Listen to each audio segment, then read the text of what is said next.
Welcome to Sonic Subcultures Season 1. I'm one of your hosts, Safa Hachi. Over this series, we'll look at 9 records that represent the range of musical styles that fall under the nu metal banner. Each record represents an aspect of nu metal that's surprisingly finding itself back in the current music landscape. Considering I'm late to the game, I'm wondering how nu metal is back and why. To find some answers, Marc, Lajeunesse, and I look back at each record, do a deep dive on the content of the record such as its form, lyrics, and impact. And from there, with the help of our differing perspectives, we piece together what each record means now in the present day. This episode, UnityTX's MadBoy. I was about a year and a half deep into my newfound love for metal when a friend of mine, my so-called metal guru, started taking me to shows. Mostly underground bands, the kind where I couldn't remember their names or more likely couldn't even read them thanks to the infamous metal band font.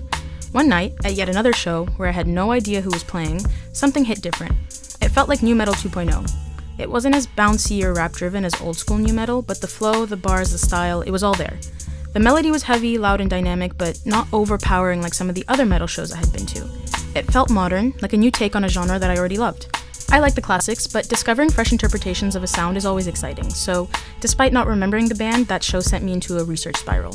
I started looking into newer nu metal bands and quickly realized that while I could hear the fusion elements, the aesthetic, the vibe, it didn't feel like the nu metal in the way that it used to. To me, it felt like it became more of an open genre, a space for experimental fusion than a subculture. And with that shift, more experimentation followed.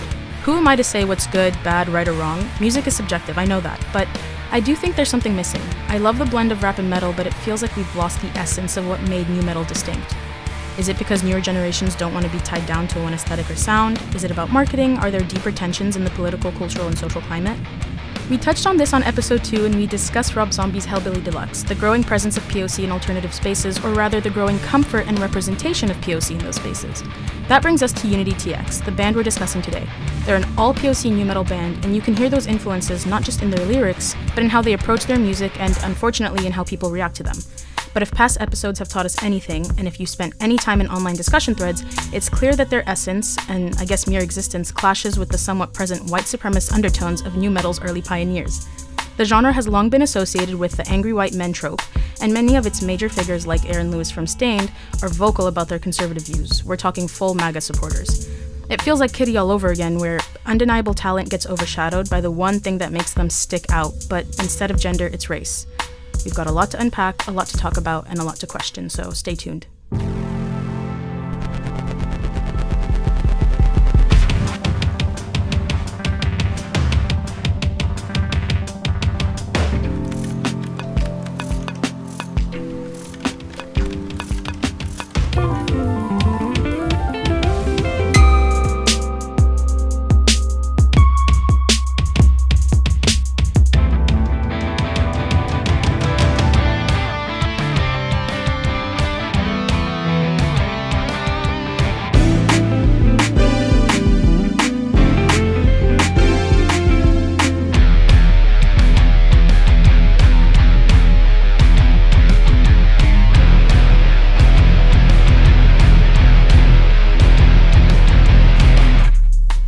Okay, so UnityTX.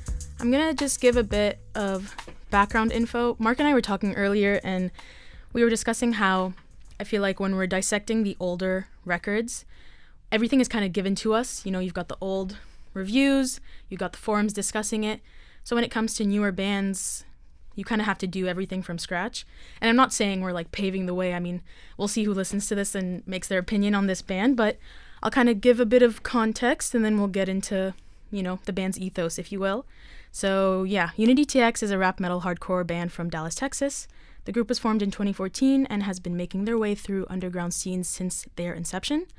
If I'm not mistaken, and this is important as I mentioned in the intro, every band member is a person of color. So you've got Webster on vocals, Alberto Vasquez, Ricky Kova on guitar, and Jonathan Flores on drums. And I think it's important to note, too, that Webster had kind of mentioned that the idea of focusing on representation was really important when the band started. I got a quote here that I think really sums it up perfectly. He says, "I hope to create a culture for kids of all ethnicities. I want kids in the Black community who grew up like me, who want to get into punk or heavy music but don't feel comfortable because they're not being represented, to know that it's possible. I want every single person who comes out to our shows to feel free. If we can do that, everything else will work itself out." So we're talking about MadBoy today. Yeah. It's their second EP. It was released right before like the world shut down for COVID, which was really bad timing for them. Sure. And they kind of mentioned that too, but still they're doing pretty good now. I'm pretty sure that they opened for Poppy, which although she started off as a pop princess, she recently turned into a metal singer. Yep. She has a song with Knocked Loose. Like it's pretty good. They're getting their exposure, you know. But I feel like not enough people are talking about them, and maybe it's because they're not classing themselves as new metal, more as like a fusion band. But just before getting into that, I guess, what did you think about them? Did you like them? Did you not? I loved it immediately. As soon as that first heavy riff goes and there's a little break and then he's just like, gang. I was like, no, this is about to go hard. And it does. And True. It's amazing pretty much the whole way through. And I love that it's short, which made it feel a bit more like a hardcore record than a new metal record to me. Yeah. And I do think it walks that line a little bit. And I also think, really importantly, with modern production, hardcore records and new metal records, there's just a natural blur in the sound of these things. And the distinction almost comes from how the band markets itself and identifies with what it's trying to do and how it's trying to do it. So yeah, I thought this was interesting. And why did we pick this record to begin with? Because it's recent and all of these are old. Part of it is so we could kind of flip the dynamic here, where this is something Safa had heard before and I had no idea that this even existed and that I had no prior nostalgic connection to. Although this record did make me think of other records that I liked. And I actually don't think like it's that far out of time. Like this record kind of sounded in some ways like the stuff that Kinderia was doing in the hardcore scene in the late 90s, early 2000s. And certainly in terms of like what their project is in terms of being all people of color in a heavy, aggressive band in a genre that certainly appears hostile and definitely on the ground can be and probably feels as though it is most of the time to folks who aren't white, because like I'm even just imagining like looking at the kind of shows that I would be at as a teen and then just from the outside looking at it from the angle of that's a bunch of angry white people getting their anger out. That's something I don't want anything to do with for a lot of reasonable historical reasons to be apprehensive about, right? No, funny you say that because I've got a story time, a little anecdote. Yeah. I didn't experience this, but they posted this on their Instagram where some concert, like it was a group of 4 guys, they paid for an Alpha Wolf concert and UnityTX opened for them.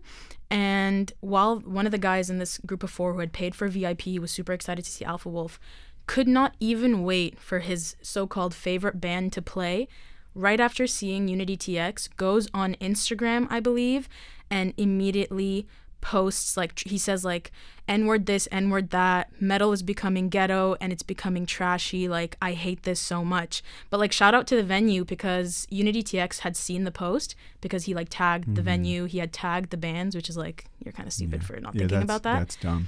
But, yeah, immediately after he posted it, Webster went up to the venue and was like, look, this guy's saying some stuff, and he got kicked out before seeing, and they wrote a big thing, like, don't be racist, this is what happens on Instagram, but it's so sad that you say that, and considering how new they are, something like that has happened. Yeah. I think this is always for these genres that are kind of built around like that aggressive white core, especially in like hardcore and punk, where the ethos of a lot of the bands is to be inclusive, and there is like punching skinheads out of the show is a legitimate thing that had to happen at many shows because you had to fight for those inclusive principles to be upheld.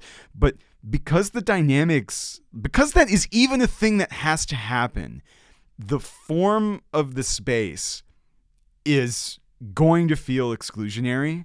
It's going to be an uphill battle. Not the easiest thing to get into, and like to even be in that environment around against some toxic people, even if you don't account for all the kind of nascent and active racism that can exist in the space, right? And also like metal really did appeal to like the white middle class and like the kids of the white middle class to a pretty high degree. So I do think there's kind of in the shape of the genre, quite a fight to make that work. Yeah. Like even in spite of all like the fusion that was going on between genres, and you'd think that new metal relying so heavily on rap and hip hop to become a thing would make it more open, and maybe it did a little bit. I would like to believe that that's the case, but at the same time, that fusion relationship is largely probably more appropriative once it's commercialized. I was gonna say, yeah, the white boy rap. And I don't think that's necessarily the bands themselves trying to do that, but that's what happens as soon as you are producing a commercial product that is grabbing stuff, effectively being like a media colonizer, right? Mm-hmm. You take a natural process of fusion of musicians from different places and walks of life collaborating together. As soon as it becomes a mass market product, it becomes a hugely exploitative process. And is there a way out of that? I don't know. It's probably just capitalism, but it's all the beauty standards. It's still like, even like within emo subculture, like I've got this like opinion piece that was written in Refinery 29, but I thought it was interesting because it's titled, "Am I Too Brown to Be Emo? How Alternative Beauty Favors Whiteness?" And how even within, like you said, new metal spaces where we've got white boys rapping, there's still this commercial aspect, like the capitalist beauty standards, like this idea of it having to look like one thing. And how the girl who writes it, Yasmin Suman, she mentions how like when you look up emo girl or boy or anything to do with like alt subcultures, there's an oversaturation of white people, features, celebrities, and like if you're always being compared to this through like a white racial frame, you'll just never be good enough, unfortunately. And that's a real shame because the album was good. It's excellent. Yeah. I mean, not just them, like any that you had your story time moment of that story and the guy tweeting, despite there being 50 years of incredible bands that feature people of color in prominent positions. Like, what are we doing? Literally. Anyone can make sick music, and don't be racist at shows and in your music selection, and because good God, that's not what any of this shit is about. But one thing I like that UnityTX does, and it sucks because it does go back to this conversation of it always having to be like the people within, like the people who are oppressed have to always kind of be the teachers. But I like that Webster takes it, and he's not necessarily teaching people how to be better, but he's very comfortable within his identity as a black man within these spaces, within his music, which I really like him using AAVE, like in the way that he's rapping, and in the way that he's also like, you know, having his more hardcore vocals within within words or certain cadences that we find in rap music. I think that that's very powerful, and that's kind of bridging the gap, although some might disagree, like the people who didn't like him at the Alpha Wolf concert or whatever. But I do think that I like that he does that, and he's very comfortable within his space. He's doing the thing he wants to do. Yeah. And again, using the medium to actually, kind of like we were talking about with Kitty, like make it your thing as the artist about whatever the thing that's on your mind. The thing that is best expressed through new metal is the thing that's pissing you off, right? That's the thing we should be yelling about to make it go well. But, you know, what do the reviewers think? I have a review from originalrock.net from October 11th, 2019, written by Azra Pathan. Title of the review: Bring the Noise. Deep in the heart of Texas, where the stars at night are big and bright, we see in the moonlight our friends UnityTX strutting their funky stuff to the tune of a hip-hop and rock infusion. Using influences from other genres is nothing new, but what we have here is a daring and disturbing analysis of real life. We've all heard about the increase in knife crime. What the hell? And it's easy to push it aside as if somehow people involved in gangs are themselves to blame. It's a tough situation, my friends. No role models, breakdown of the family, no jobs, no opportunities. So people are left to find their own way out. More often than not, making the wrong decision, which then throws you down a hole that you can't get out of. What am I reading? Society has begun to make changes, but already too much damage has been done. That doesn't mean that we give up. We continue, and with artists who are unafraid, we have the torch that lights the way. Eventually, they start talking about the record. To conclude, there is a defiance and rage-filled conviction that we will not take any more rubbish from anyone. It's time, ladies and gents, to be wise in your choices. We need to continue to learn from each other, to grow and respect each other, because, my friends, there is comfort in the unfamiliar when we realize we're not that different anyway. A calculated collection of cacophony that is cohesive and concise. Whole lot of words, so little meaning. Yeah, there is a larger chunk of this where they get into like the songs and loosely what they're about, but I'm highlighting all the stuff around it to kind of show like this record is so cool, sounds great, produced well. Within the first 2-3 lines of this review, it's about gang violence. What are we doing? And this is, I think, the emblematic problem, which is like, why don't we just engage with the record? Yeah, I don't think that, no, you bring up such a good point, because I don't think people are like looking at this record or listening to it for what it is, which is like the metalcore, like fusion, like record. But they're too kind of focused on the topics, but you won't really see that, or like you'll see that in other albums that we've discussed, but I don't think it takes away from like the talent of the other bands. But with this, it feels like they're not really talking about Webster or Vasquez or Flores or, I'm so sorry, I did forget the other one, but they're mostly focused on, like you said, the gang violence. And that's the part that I thought was kind of interesting, because it's got to be relatable to him. You know, if new metal or just metal in general or any song is supposed to be about like complaining about the stuff you know about, complaining about the stuff that like you kind of hate, it would make sense that he's talking about this. Like, I don't know, like in Bang Shit, for example, like the one of the like heavier trap inspired ones, like I like that he's kind of using words that are more found in like more modern rap songs. Like he says, they goonin' and nothing gonna stop me from taking the loot. Hey, 12 ain't gonna save you because I'm a ghost, so you cannot phase me. And I just think that that's cool. Like it makes sense to him. It makes sense to like the modern problem that I guess he's facing, he wants to talk about, and all people can focus on is like loot and clips and gang violence. Yeah, it's the whole characterization of the review, when I think a lot of the record lyrically is situated like a lot of the new metal records are, from his perspective of a person dealing with shit and annoying feelings caused from other people, right? Like on Cross Me, if I can overcome the hard times, our beefs in the past, now why you digging up that old shit? You better than that? Okay. Like that, this is about a guy who is frustrated, trying to just deal with his annoying social relationships while rapping over a metal riff. Is this not new metal? Exactly. Like, is this not just new metal? And like, what the fuck does this have to do with gang violence in the whole framing of the review? And I went through a couple different reviews of this, although there weren't that many, which I was surprised by. So the thing that actually shocked me is that this record didn't have a larger impact. Mm-hmm. And I suppose I kind of want to throw out like, why is that happening? Is it just racism in that there's no coverage of this thing? What I had found, like, this goes back again to even what I was saying in the beginning, where there isn't much to go off of. What I did find, mostly on Reddit, my favorite source apparently for the entirety of this podcast, is that a lot of people were saying that, like, when they're found in new metal subreddits or like in conversations about them being new metal, a lot of people will say that they're kind of more like metalcore but rapping. It's a bit more choppy. So maybe they're not being talked about in the right spaces. Sure. So they're not kind of being seen for what they can be. Yeah. So maybe that's what it is. But also they did say that like where they would have peaked is right when COVID did hit. So maybe it's that.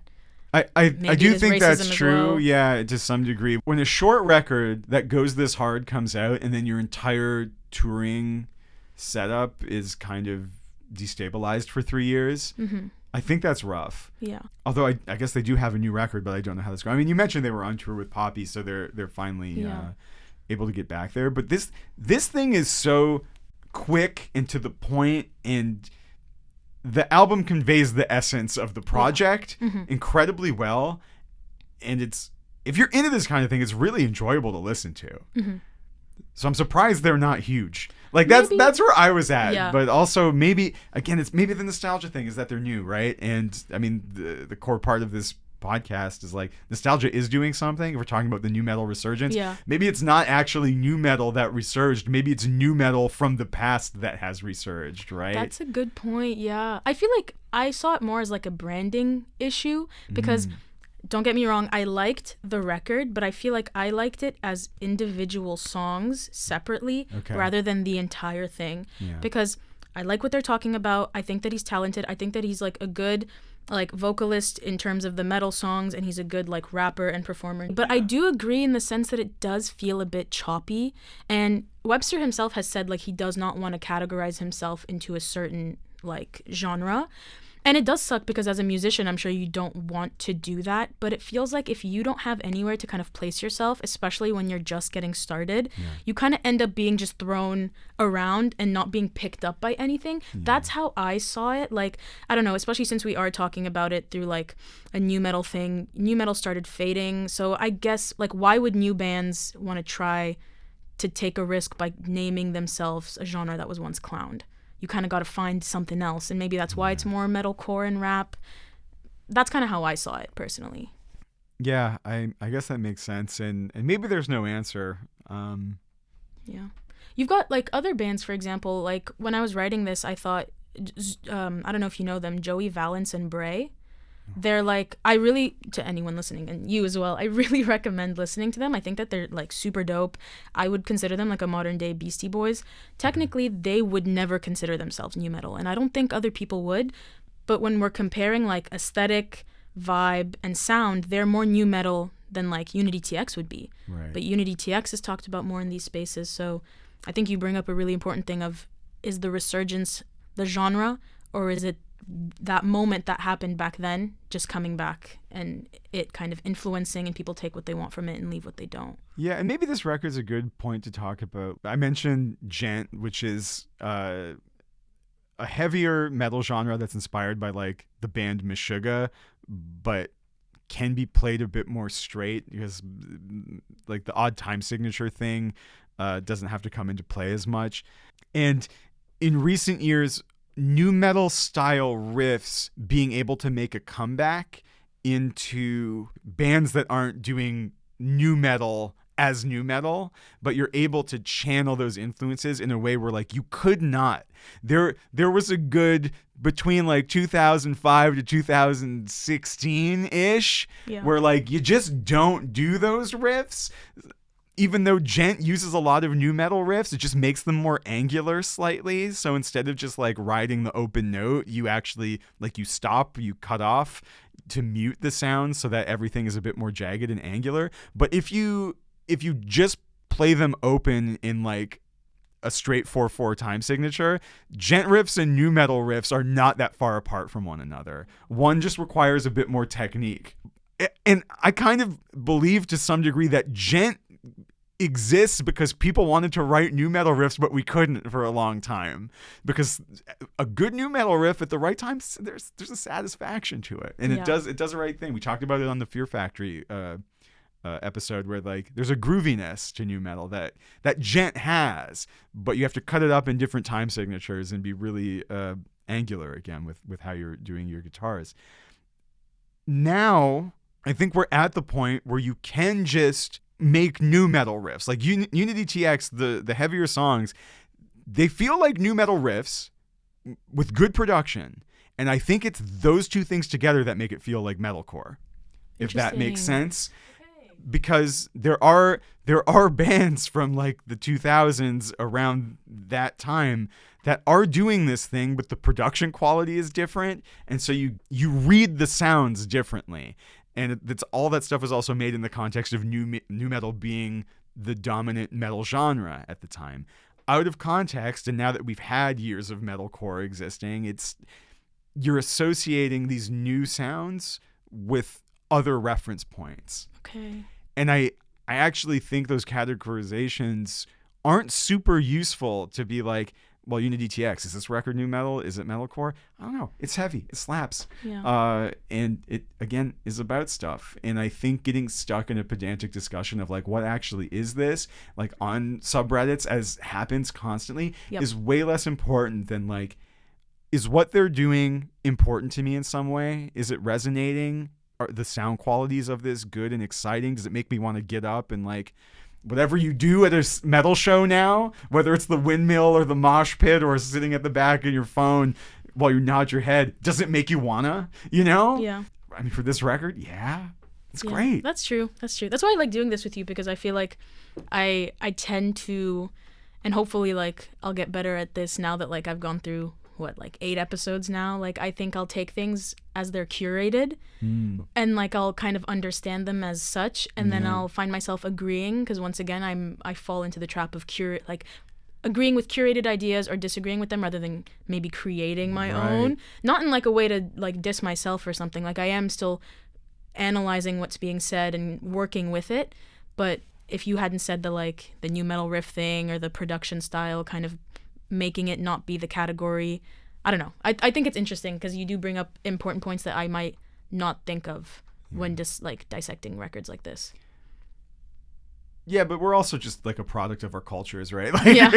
I mean, it makes sense that I would. Yeah, and I mean, but it even goes to like more popular acts like System of a Down. Is System of a Down new metal? Yes, but do they do many things that are actually conventions of the new metal genre when they were writing records? Hardly.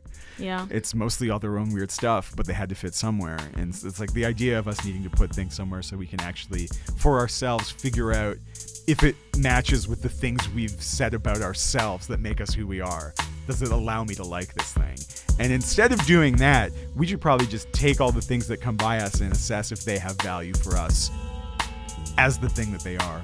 And I feel not like what Webster they're a does part do of. that. Yeah, it's trying to be that, right? At least. And I think it should succeed, but unfortunately the artist isn't the one deciding, which is a damn shame. But yeah, I like this record. I like it too. Listen to it. And I hope you like it. Thanks for listening to Sonic Subcultures Season 1. This podcast is produced by Marc Lajeunesse and Safa Hachi in conjunction with the Media History Research Center at Concordia University in Montreal, Canada.